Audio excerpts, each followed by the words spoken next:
When God closes the door, he opens the window, but it's hell in the hallway. And that's the truth. That I don't want to embrace this new life. And yet I can't not embrace this new life.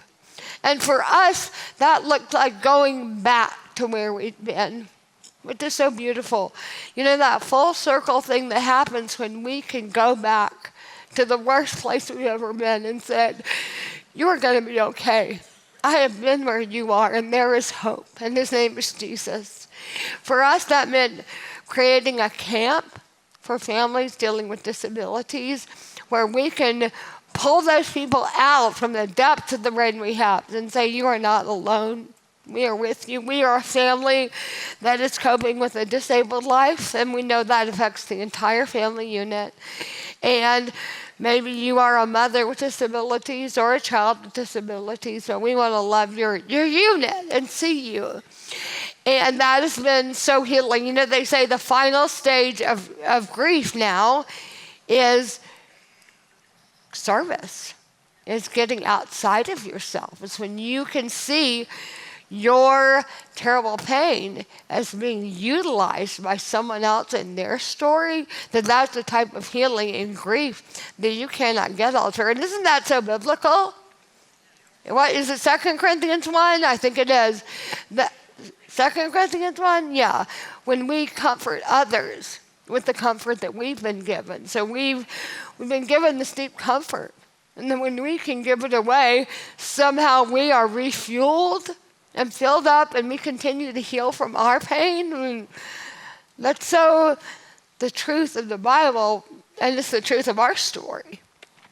And so we did found this camp, and we speak a lot, and we wrote a book, and we just celebrate this life that looks absolutely nothing like we thought it would. I did not ever think this would be my life. I never thought in a million years when I was a little girl, I'm going to grow up and this will be my story. And yet, I really like my story. And, thanks be to God.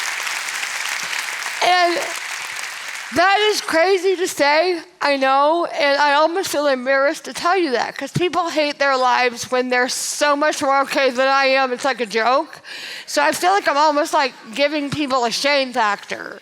And I don't want to ever do that, but I do.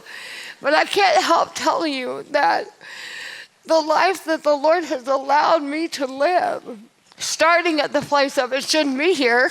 I shouldn't be here, which is all of us. It's a miracle you're in this room, let's be honest. Gives me such a deep gratitude for whatever God has. It's the Colossians 4:5 notion that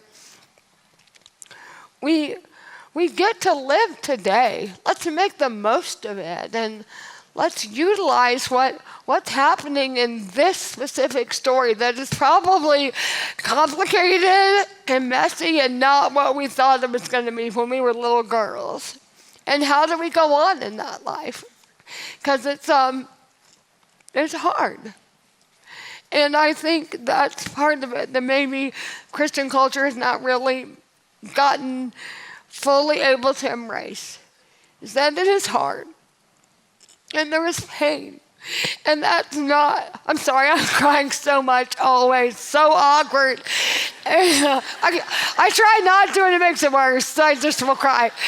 I think they're so important that even in joy and hope in the Lord, that there is still terrible pain, that it's always both. I just feel so strongly that the good and the hard are commingled in the Christian life so beautifully.